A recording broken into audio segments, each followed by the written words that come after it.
अब before after हेर्ने time भयो हाम्रो। मैले सबैले यसलाई ग्रुप गरिदिएँ योभन्दा माथिकोलाई कन्ट्रोल जी गरेर। ल बिफोर आफ्टर, अझै क्लोजअप, बिफोर आफ्टर।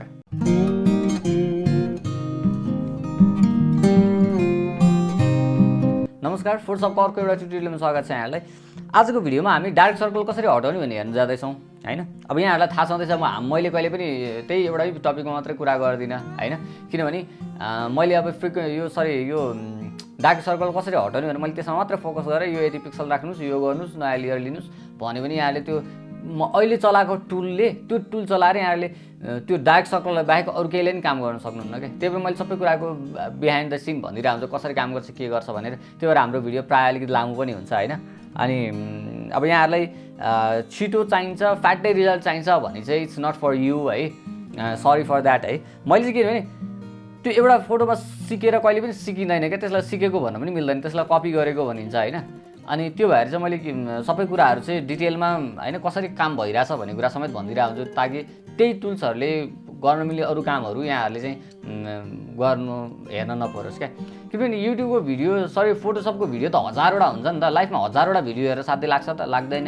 त्यही भएर हामीले सकेसम्म आफूले प्र्याक्टिस गर्नु, रेफरेन्सको लागि त हेर्नुपर्छ भिडियोहरू होइन। त्यही नै हो। यहाँ स्क्रिनमा हेर्नुभयो भने बाइ द वे बिगिनर्स हुनुहुन्छ भने यहाँले अब बुझ्न सक्नुहुन्न होइन। मैले थुप्रै कुरा गरेको छु, हाम्रो रिलेटेड हुन्छ भिडियोहरू। त्यही भएर बिगिनर्स हुनुहुन्छ भने पार्ट 1बाट हेर्दा आउनु होला, त्यो पनि यहाँहरूलाई आफैलाई सजिलो हुन्छ है। ल स्क्रिनमा हेर्नु भने यो हामीले पहिला पनि युज गरेको फोटो यहाँलाई यादै छ होला। मैले यो फोटो किन लिएको भन्दाखेरि नि एउटा फर्स्ट है, यो फोटोमा हेर्नु भने एकदम पर्फेक्ट चाहिँ डार्क सर्कल छ क्या। अब जति पनि यहाँले डार्क सर्कल रिमुभलको भिडियो हेर्नुहुन्छ नि त्यो सबै फेक डार्क सर्कल हो क्या। चिटिक्क परेर हिरो बनेर यस्तो गरेर खिचेको फोटोमा कहिले पनि डार्क सर्कल हुँदैन, यो नेचुरल डार्क सर्कल हो। मैले फोटो जति पनि पाउँछु फ्री होइन, वेबसाइटबाट स्टक फोटोबाट जति पनि फोटो डाउनलोड गर्न पाउँछु, राम्रो फोटो एडिट गर्न सक्छु होइन। अब मैले यस्तो फोटोमा किन देखाउँछु भन्दाखेरि हामीले काम जब प्रोफेसनली काम गर्छौँ तर हामीले रियल लाइफमा गर्नुपर्ने हुन्छ क्या, प्र्याक्टिकल्ली होइन। अनि त्यो डार्क सर्कल हटाउने भनेर माथिबाट त्यो कलर पोतेर मात्रै डार्क सर्कल जाँदैन होइन। रियल इक्जाम्पल म यहाँ देखाउँदैछु, यहाँहरूले चाहिँ होइन त्यो भएर चाहिँ यस्तो हेर्नु पऱ्यो है। फोटोमा चाहिँ ट्युटोरियलमा युज गरेको फोटो राम्रो देखेर ट्युटोरियल हेर्ने होइन होइन, कस्तोमा पर्फेक्ट इक्जाम्पल आउँछ भन्ने कुरा। जस्तै यसमा हेर्नु भने मैले कन्ट्रोल जे गरेँ है, कन्ट्रोल जे गरेँ, यो माथि गयो कपी भएर। अब मैले थुप्रै इक्जाम्पल देखाउनुपर्छ, त्यही भएर मैले यसलाई स्मार्ट अब्जेक्टमा कन्भर्ट गरेँ। यहाँले यसको लागि चाहिँ कन्भर्ट नगरे पनि खासै फरक पर्दैन होइन। अब यहाँनिर हेर्नुभयो भने सबभन्दा सुरुमा चाहिँ हामीले के गर्नु पऱ्यो भन्दाखेरि नि यसको ठ्याक्कै यहाँनिर हेर्नुभयो भने नि यो फोटोको यहाँनिर हेर्नुभयो भने के छ भन्दाखेरि जहाँनिर डार्क सर्कल छ नि त्यो भनेको अभियसली डार्क एरिया हो। डार्क एरियामा के हुन्छ, दुईवटा कुरा हुन्छ, एउटा लाइट कम हुन्छ त्यही भएर नै डार्क भएको, अर्को भनेको त्यसमा डिस्याचुरेट भएको हुन्छ क्या। जस्तो ब्राइट एरिया यो हेर्नु, नाकमा जुन कलर छ यहाँ त्यो कलर चाहिँ छैन, किनभने स्याडोमा जहिले पनि कलर कम हुन्छ। भनेपछि हामीले यहाँ कलर मात्रै गरेर हुन्छ त हुँदैन, लाइट मात्रै चलाएर हुन्छ त हुँदैन, दुइटै काम गर्नु पऱ्यो, कलरको पनि काम गर्नु पऱ्यो, लाइटको पनि काम गर्नु पऱ्यो। सुरुमा लाइट मिलाउँ है त। लाइट कसरी मिलाउने भन्दाखेरि मैले लेयर कपी गरेँ होइन। अब हामीले यत्तिकै देख्न सकिँदैन, अलिकति अप्ठ्यारो हुन्छ, त्यही भएर मैले यहाँबाट गएर यसलाई के गर्छु भन्दाखेरि ब्ल्याक एन्ड व्हाइट गरिदिन्छु क्या। अब ब्ल्याक एन्ड व्हाइट गऱ्यो भने के हुन्छ भने हामीलाई कलर देख्नलाई सजिलो हुन्छ क्या। अब हामीले ठ्याक्क देख्यो नि, अघिभन्दा अहिले क्लियर देख्यो नि, यो गालामा कस्तो उज्यालो छ, नाकमा कस्तो उज्यालो छ, आँखा कति कालो भएको छ है यो है। अब मैले के गर्नु पऱ्यो भन्दाखेरि यो लेयरमा मैले क्लिक गरेर यहाँबाट चाहिँ कर्भ एडजस्टमेन्ट लेयर लिएँ है। मैले यसलाई तल राखेँ यसरी। अब यसलाई मैले बढाउँदै आएँ भने अहिले त देखिँदैन, किनभने ओभरअल फोटोमा युज भएको छ होइन।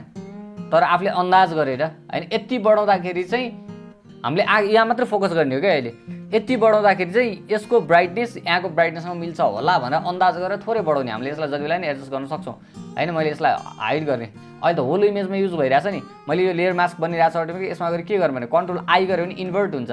भनेको के थियो, व्हाइटले सबै सो भइरहेको थियो लेयर मास्कमा, ब्ल्याक भयो अहिले, त्यही भएर सबै हाइड भइरहेछ। बुझ्नु भएन, यहाँनिर बुझ्नु भएन नि, यहाँले लेयर मास्कको भिडियो हेर्नु पऱ्यो है, लेयर एन्ड लेयर मास्कको भिडियो, त्यसमा नहेरिकन यो बुझिँदैन है। अब यसमा गएँ अब मलाई जहाँ जहाँ चाहिन्छ त्यहाँ मात्र मैले यो कर्भको इफेक्टलाई सो गर्नु पऱ्यो क्या। भनेको के, म लेयर मास्कमा छु, मैले ब्रस टुल लिनु पऱ्यो, अनि त्यसपछि के पेन्ट गर्नु पऱ्यो होइन, सो गर्नलाई चाहिँ मैले व्हाइट पेन्ट गर्नु पऱ्यो। मैले यहाँ व्हाइट लिइरहेको छु यसरी, अनि मैले अब डाइरेक्ट यसरी पेन्ट गर्न थालेँ भने होइन यसो ठ्याक्क प्याची देखिन्छ क्या, झन् नराम्रो देखिन्छ क्या। त्यही भएर के गर्नु भने यहाँनिर फ्लो भन्ने छ नि, फ्लोलाई मैले 15% राखेँ होइन। अनि त्यसपछि यसरी ब्रस गर्दै जानु पऱ्यो क्या, जहाँ जहाँ अँध्यारो छ त्यहाँ त्यहाँ ब्रस गर्दै जानु पऱ्यो यसरी है त। अब डार्क सर्कल भने त्यहाँ मात्रै गर्नुपर्छ भन्ने छैन, जस्तो यता नि हल्का कालो छ नि यता नि हामीले यसरी गर्न सक्छौँ है। तर हाम्रो आजको मेन यो भएर अहिले यसमा फोकस गर्नु है। यस्तो गर्नु पऱ्यो, अलिकति बढी ठाउँमा चाहिन्छ भने रिपिट गर्नु पऱ्यो होइन, किनभने फ्लोमा छौँ हामी। फ्लो र ओपासिटीको कुरा मैले गरिसकेँ है। यसरी चाहिँ गर्नु पऱ्यो है, यसरी जहाँ जहाँ हामीलाई चाहिँ डार्क छ जस्तो लागिरहेछ त्यहाँ त्यहाँ गएर यसरी हामीले पहिला सुरुमा पेन्ट गर्नु पऱ्यो यसरी। अनि बाइ द वे हामीले डार्क सर्कल भनेको यहाँको जुन कालोपना हुन्छ त्यसलाई नेचुरल देखाउने हो हामीले। अनि यहाँलाई यदि यो चाहिँ यो जुन लाइनिङहरू छ यो लाइनहरू पनि हटाउनु पऱ्यो भने चाहिँ हामीले यहाँ पहिल्यै हेरिसकेका छौँ, हिलिङ ब्रस छ, स्ट्याम्प ब्रस छ, हामीले त्यो काम गर्न सकिहाल्छौँ। म त्यता गइनँ, दाग हटाउने यो गर्ने त्यो गर्ने सबै मैले छुट्टा छुट्टै भिडियो बनाइरहेको छु। आज हामी डार्क सर्कलमा मात्रै हेर्दैछौँ है त। अब मैले यति गरेँ होइन, लगभग मलाई ठिकै छ जस्तो लाग्यो भने ल ठिकै छ जस्तो लाग्यो भने मैले एकछिन अब यो ब्ल्याक एन्ड व्हाइटलाई हाइड गरिदिएँ है त। अब यहाँहरूले हेर्नुभयो भने म बिफोर आफ्टर देखाउँछु है त, बिफोर आफ्टर होइन। अहिले एकदम ड्रास्टिक चेन्ज भइसक्यो यहाँनिर होइन। मैले यसमा अझै पनि सो यता कतै मिलाउनु पर्छ भने यसरी मिलाउन सक्नुहुन्छ। मैले अघि पनि भने म यता जान्न है। अब मेन भनेको हाम्रो यहाँ यो हाम्रो डार्क सर्कलको कुरा मात्रै, डार्क सर्कलको है। अब मैले यसलाई हाइड गरिदिएँ है, ब्ल्याक एन्ड व्हाइटलाई मैले यसलाई डिलिट नै गरिदिएँ, किनभने यसको काम सकि नै सक्यो हाम्रो है। हामीले कलर राम्रो देखिन सक्छ भनेर मात्रै हो। अब यहाँनिर के गर्नु पऱ्यो भन्दाखेरि नि यसमा अब हामीले त कलर पनि डिस्याचुरेट भएको थियो नि, हल्का कलर पनि त फिल गर्नु पऱ्यो नि त होइन। त्यही भएर म के गरेँ भन्दाखेरि यो नयाँ लेयरमा गएँ म होइन, नयाँ लेयरमा। अनि मैले चाहिँ यहाँबाट के गरेँ भन्दाखेरि ब्रस लिएँ होइन। ब्रस लिएर मैले यहाँको कलर यसरी लिएँ अनि यसरी पेन्ट गरिदिएँ। हाम्रो त अहिले सबै कलर आइरहेछ नि त होइन, सबैतिर आँखामा पऱ्यो, थोरै सानो बनाइदिउँ होइन। यहाँबाट हल्का ब्राइट कलर यहाँनिरको कलर लिएँ मैले अनि यसरी पेन्ट गरिदिएँ यहाँबाट यसरी। जहाँ जहाँ हामीलाई चाहिएको छ त्यहाँ त्यहाँ हामीले यसरी पेन्ट गरेँ मैले। अब यो त हाम्रो सबै आइरहेको छ, त्यही भएर यसलाई के गर्नु पऱ्यो हामीले सर र गएर यहाँ कलरमा चेन्ज गरिदिनु पऱ्यो है। अब यहाँ हेर्नुभयो भने कलर मिलेन क्या यसको कलर, किन भन्दाखेरि यो हामीले कलर गर्ने भनेर हामीले जुन कलर पिक गरेँ त्यही कलर युज हुँदैन। किनभने मैले पहिलाको त्यो जुन हाउ टु चेन्ज कलर्स भनेर एउटा भिडियो बनाएको थिएँ त्यसमा नै कुरा गरेको, किनभने यसले भनेको ब्लेन्ड हुने हो। दुईवटा ब्लेन्ड हुँदाखेरि थर्ड कलर आइदिन्छ है। त्यो भएर चाहिँ हामीले यसरी कलर चाहिँ कहाँबाट पिक गर्ने, कस्तो कलर म्याच हुन्छ भन्ने कुरा चाहिँ हामीले आफैले त्यसरी हेर्नु पऱ्यो। ल जस्तो यहाँनिरको कलर मिल्यो होइन, मैले यहाँनिरबाट तानेँ है यसरी यसरी मैले यहाँ पेन्ट गरेँ त्यो कलरलाई। अब अलिकति बढी भयो जस्तो लाग्यो भने हामीले के गर्नु पऱ्यो, यसरी यसको ओपासिटीलाई यसरी कम गर्नु पऱ्यो है त। अब मैले यहाँ अर्को एउटा काम के गरिदिन्छु भन्दाखेरि नि मैले यसलाई डिलिट गरेँ होइन। अब मैले यो लेयरमा आएँ है। अब यो लेयरमा आएर चाहिँ मैले के गरेँ भन्दा कन्ट्रोल जे गरेँ होइन। अनि कन्ट्रोल जे गरेर यो लेयर जुन छ यसमा चाहिँ मैले के गरेँ भन्दाखेरि फिल्टर अदर हाई पास गरेँ क्या। अब एकछिन मैले माथिकोलाई हाइड गरिदिएँ, यसले हामीले ब्राइटनेसमा पनि मिलाएको हो होइन, यसमा कन्फ्युज हुन्छ हामी। त्यही भएर फिल्टर अदर हाई पास। ल अब हामीले पहिला फ्रिक्वेन्सी सेपरेसनको भिडियो योभन्दा अगाडिको भिडियोमा कुरा गऱ्यौँ। त्योभन्दा अर्को एउटा हामीले स्किन डिटचिङ भनेर त्यसमा नि कुरा गऱ्यौँ होइन। हाई पास फिल्टरले चाहिँ अब हामीले गर्नलाई के भने यो जुन लेयर छ नि लेयर 1 कपी लेखेको लेयर जुन छ यो लेयरमा हामीले गर्न लाग्यो के भन्दाखेरि जुन टेक्सचर छ नि होइन, टेक्सचर जतिलाई छुट्टै अनि बाँकी जतिलाई 50% ग्रे बनाइदिन्छ क्या यसले चाहिँ। अब सुरुमा हेरौँ है, मैले यसलाई 0 बनाइदिएँ होइन कति राख्ने भनेर बढाउँदै बढाउँदै बढाउँदै लानु पऱ्यो होइन। अनि जहाँनिर हाम्रो डार्क सर्कल भएको एरियाको टेक्सचर देखिन थाल्छ नि यसरी होइन, त्यहाँनिर चाहिँ हामीले ओके गरिदिनु पऱ्यो यसलाई हो। अब यहाँ मैले के गर्छु भन्दाखेरि ब्लेन्डिङ मोड हामीले पहिला पनि कुरा गरेँ नि 50% ग्रे भनेको ट्रान्सपरेन्ट हुन्छ कुनमा यो सेक्सनमा। त्यही भएर मैले यसलाई के गरेँ भन्दाखेरि यहाँबाट चाहिँ मैले ओभरले नै गरिदिएँ यसलाई हो, अथवा चाहिँ यहाँ यसलाई म सफ्ट लाइट राखिदिन्छु है त। ल सफ्ट लाइट राखिदिएँ मैले, के भयो 50% ग्रे जति हराएँ अनि जति पनि जुन हाम्रो अरू सेड्सहरू देखिरहेको छ त्यो मात्र भिजिबल भयो क्या है। मैले योभन्दा अगाडिको भिडियोमा एकदम राम्रोले एक्सप्लेन गरेको छु है। ल यो भयो होइन।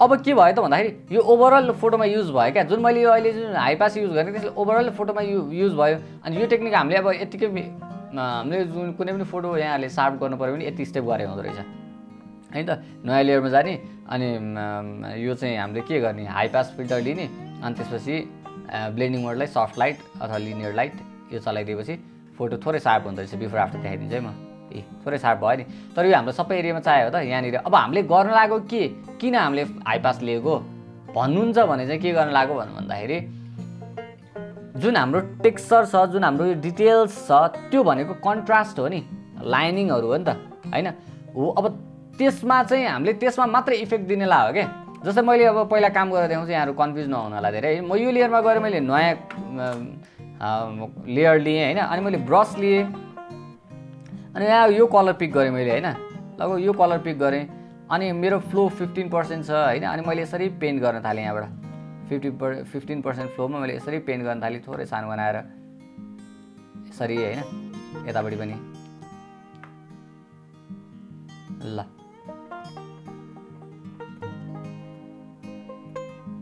होइन अब यो गर्दा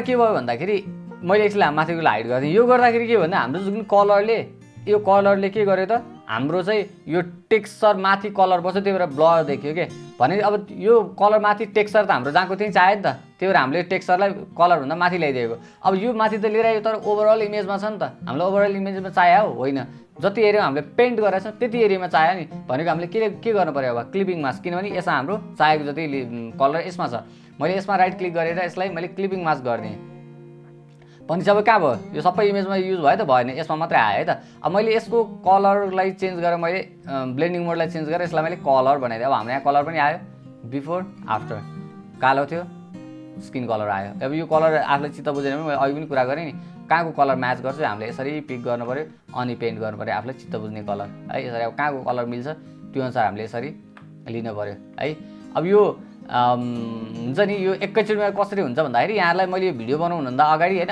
यहाँनिर कलर फ्याट्ट मिल्दो रहेछ भनेर मैले त्यसरी हेरेँ हुन्छ एकैचोटिमा मिल्छ होइन नत्र यो कहिले पनि एकैचोटि मिल्दैन होइन यस्तै हो अब ल यहाँको चाहिँ पर्फेक्ट भयो लगभग है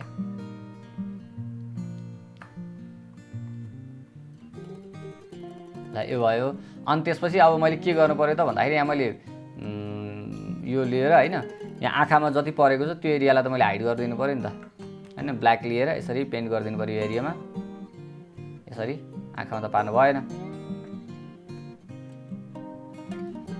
अनि ल यसको काम पनि भयो अनि हाम्रो यो त छँदै थियो है अब मैले कन्ट्रोल माइनस गरेँ ल है अब यहाँनिर अलिकति कलर पनि बढी देखिरहेको जस्तो लागिरहेको छ त्यही भएर मैले कलरलाई अझै कम गरेँ यसरी होइन 27% अनि यो जुन ब्राइट छ नि ब्राइट पनि अलिकति बढी भयो जस्तो लाग्यो भने यहाँले यसलाई पनि हल्का कम गर्न सक्नुहुन्छ यसरी होइन ल अब यसलाई कति फाइन ट्युन गर्ने कति राख्ने के राख्ने भन्ने कुरा यहाँहरूको हातको कुरा अब टेक्सचरै पनि अलिकति कम भयो क्या भन्नु भने यहाँ फेरि यहाँ हाई पासमा अघि मैले भने नि त्यही भएर हामीले स्मार्ट अब्जेक्ट बनाएको बनाएको छौँ हामीले कुनै पनि बेलामा गएर यहाँ डबल क्लिक गरेर यसलाई चेन्ज गर्न सक्छौँ यसमा यो हाई पासको कुरा के भने यहाँले 100% गरिदिनु भने के हुन्छ होल इमेज सेलेक्ट हुन्छ है जस्ता त्यस्तै देखिरहेको छ इमेजै अब यसमा ठुलो स्क्रिन देखाउन नमिल्ने रहेछ होइन ल यहाँ माथि प्रिभ्यूमा हेर्नुभयो भने होइन जस्तो हामीले अहिले यसरी सेलेक्ट गरेका थियौँ नि त्यो थोरै एकदम माइनर कन्ट्रास्ट माइनर एजेसहरू सेलेक्ट गर्दै गर्दै अनि हामीले जति बढायो त्यति धेरै एरिया यसले सेलेक्ट गर्छ क्या त्यही भएर हामीले यसलाई चाहिँ पुरै 100% दायाँतिर लगिदियो भने अनि पुरै होल इमेज जस्ताको त्यस्तै देखिने कारण थियो है त्यही भएर अब यसलाई हामीले चाहिँ अलिकति चलाइ हेर्नु पऱ्यो है कतिको राम्रो देखिन्छ कि देखिँदैन के छ कसो छ भने चाहिँ यसलाई चाहिँ यहाँहरूले ट्विक गरेर हेर्न सक्नुहुन्छ कतिकोमा पर्फेक्ट देखिन्छ भनेर होइन ल अब बिफोर आफ्टर हेर्ने टाइम भयो हाम्रो मैले सबैले यसलाई ग्रुप गरिदिएँ योभन्दा माथिकोलाई कन्ट्रोल जी गरेर ल बिफोर आफ्टर अझै क्लोजअप बिफोर आफ्टर होइन आजको भिडियोमा यति नै मैले सबै भिडियोमा एकदम एक्सट्रिम ल्याउँछु क्या स्किन रिटचिङकोमा सबभन्दा वर्स्ट कन्डिसनको स्किनलाई लिएर मैले काम गरेर हुन्छु हेयर रिमुभलमा मैले यो काम गरेको थिएँ किनभने यस्तो बिग्रेको यस्तो बाहिर निस्केको हेयर कसैको नि हुँदैन है यो हाम्रो ट्राभल जाँदाखेरिको भिडियो त्यो भएर बाइकमा त्यस्तो भइहाल्छ होइन अनि यतिको हेयर बिग्रेको कसैको पनि हुँदैन हामीले जहिले पनि फोटो सुट गर्ने बेला फोटोग्राफरले हेर्छ यहाँ कपाल निस्किएको छ यो भइरहेछ त्यो भइरहेछ अथवा अलिकति एडभान्स हो हाम्रो वेडिङहरू नै अलिकति राम्रो इभेन्टै सुट गरिरहेछ भने त अझै हाम्रो मेकअपै गरेर हुन्छ मेकअप आर्टिस्ट साइडमा हुन्छ हामीले गर्नुपर्ने भनेको लगभग माइनर कुरा मात्रै हो होइन तर मैले किन यस्तो फोटो युज गर्छु भन्दाखेरि नि एकचोटि यहाँहरूले यस्तो फोटोमा हेरेर यदि यसरी काम गर्न सक्नुभयो भने नि नर्मल फोटोमा मैले अघि पनि भने नि डार्क सर्कल भनेको यहाँहरूको मेकअप गरेको छ राम्रो फोटोमा छ भने कि लाइट मात्रै चलाइदिए पनि पुग्छ कि कलर मात्रै चलाइदिए पनि पुग्छ क्या। तर हाम्रो यहाँ त दुइटै चाह्यो नि त होइन। त्यो मैले एकदम एक्सट्रिम चाहिँ काम गर्न पनि फोटो लिइरहेको हुन्छु क्या। त्यसरी लियो भने के हुन्छ भने यति फोटोमा काम गर्न सक्नुभयो भने यहाँले अर्को कुनै पनि फोटो यस्तो भेट्नुहुन्न कि त्यहाँ चाहिँ यहाँहरूलाई अलिकति हिचकिचाउनुपर्छ कि ओहो भन्नुपर्छ क्या, त्यस्तो हुँदैन कि होइन। त्यो भएर चाहिँ प्र्याक्टिस चाहिँ मेन गर्नु पऱ्यो, अरू भने त्यस्तै हो होइन। आजको भिडियोमा यति नै थियो। बिगिनर्स हुनुहुन्छ नि स्टार्टिङबाट चाहिँ फोटोसप र फोटोग्राफी फोटो एडिटिङमा चाहिँ स्पेसली इन्ट्रेस्टेड हुनुहुन्छ लाइट रुमको भिडियो पनि कम्प्लिट सिरिज छ, एडभान्स सिरिज, त्यो पनि गएर हेर्नु पऱ्यो, प्लेलिस्टमा छ। अनि त्यही नै हो। फेसबुकमा पेज छ सुशान्त प्लानेट भनेर, फेसबुकको पेजमा जोइन हुनुभयो भने यहाँहरूको प्रब्लम्सहरू अथवा यहाँहरूले गरेको कामैहरू पनि त्यहाँ चाहिँ यहाँहरूले पोस्ट गर्न सक्नुहुन्छ। अरूले रिभ्यूहरू दिन्छ, अरूले तपाईँको प्रब्लमको चाहिँ सल्भहरू दिन्छ होइन। त्यही नै हो। लाइक कमेन्ट सेयर गर्नु होला। त्यही कनेक्टेड।